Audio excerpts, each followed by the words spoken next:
राहुल गांधी डरपोक है। अगर उन्हें अपने एक्सपोज पे इतना ही भरोसा है तो वो जाके डिक्लेरेशन साइन क्यों नहीं कर देते। हमने भी एग्जैक्टली यही सोचा, बट फिर हमें पता चला कि ऐसी कोई भी ऑब्जेक्शन तभी इन्वेस्टिगेट की जाएगी अगर ये ऑब्जेक्शन वोटर लिस्ट निकलने के 30 दिन के अंदर किया जाए। 2024 लोकसभा इलेक्शन को 1 साल से ऊपर हो गया है, तो अब डिक्लेरेशन देके कोई फायदा नहीं। ऑल्सो इलेक्शन कमीशन ने राहुल गांधी को कहा कि अगर आपको इलेक्शन के रिजल्ट्स को क्वेश्चन करना है तो आपको हाई कोर्ट में एक पिटीशन देना होगा। बट गेस व्हाट, इस केस में ऐसा कोई भी पिटीशन इलेक्शन के 45 डेज के अंदर सबमिट करना होता है। और जैसा मैंने आपको कहा कि इलेक्शन को अब 1 साल से ज्यादा हो गया है, तो ये तरीका भी कोई काम का नहीं। राहुल गांधी ने कहा कि इलेक्शन कमीशन ने उन्हें डेटा डिजिटल फॉर्म में नहीं दिया, जिसके कारण उन्हें 6 महीने लग गए मैनुअली ये गलतियां ढूंढने के लिए। जो काम करने के लिए राहुल गांधी और देश की दूसरी सबसे बड़ी पार्टी को 6 महीने लग गए, उस काम को शेखर भट्टाचार्य नाम के एक इंस्टाग्राम क्रिएटर ने कुछ ही घंटों में कर दिया। इन्होंने एक पोलिंग स्टेशन का सारा डेटा डिजिटाइज कर दिया और अपनी स्टोरी पे प्रोसीजर भी बता दिया। केशव वेदी नाम के एक इकोनॉमिक एक्सपर्ट से उन्होंने बात करते हुए ये भी बताया कि ये पूरा प्रोसीजर वो कांग्रेस के लिए और एफिशिएंट बना सकते हैं। कि अगर कांग्रेस का कोई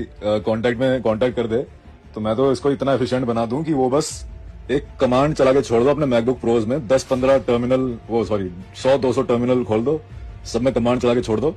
at the end her constituency का डेटा आपके डेटाबेस में आगे सेव हो जाएगा। और शेखर ने ये पूरा काम इलेक्शन कमीशन का डेटा यूज करके ही किया। ये सेम काम कांग्रेस भी कर सकती थी, पर वही बात है ना कि आप जाग तो गए पर थोड़ी देर हो गई। अब सवाल ये है कि ये पूरी चीज सॉल्व कैसे हो सकती है। वेल, इसका एकलौता जवाब यही है कि अगर कोर्ट चाहे तो वो अपनी अंडरस्टैंडिंग यूज करके इस इश्यू पे एक्शन ले सकती है। इस प्रोसेस को लीगल टर्म्स में सुओ मोटो कॉग्निसेंस बोला जाता है एंड इस प्रोसेस के लिए कोई भी ओथ या डिक्लेरेशन की जरूरत नहीं पड़ेगी। तो आपको क्या लगता है, क्या कोर्ट इस मामले की इंपॉर्टेंस समझ के खुद कुछ एक्शन लेगी, या फिर ये सब बस थोड़े दिनों की बात है और फिर हम सब इतने इंपॉर्टेंट डेमोक्रेटिक इशू को कुछ ही दिनों में भूल जाने वाले हैं। जैसे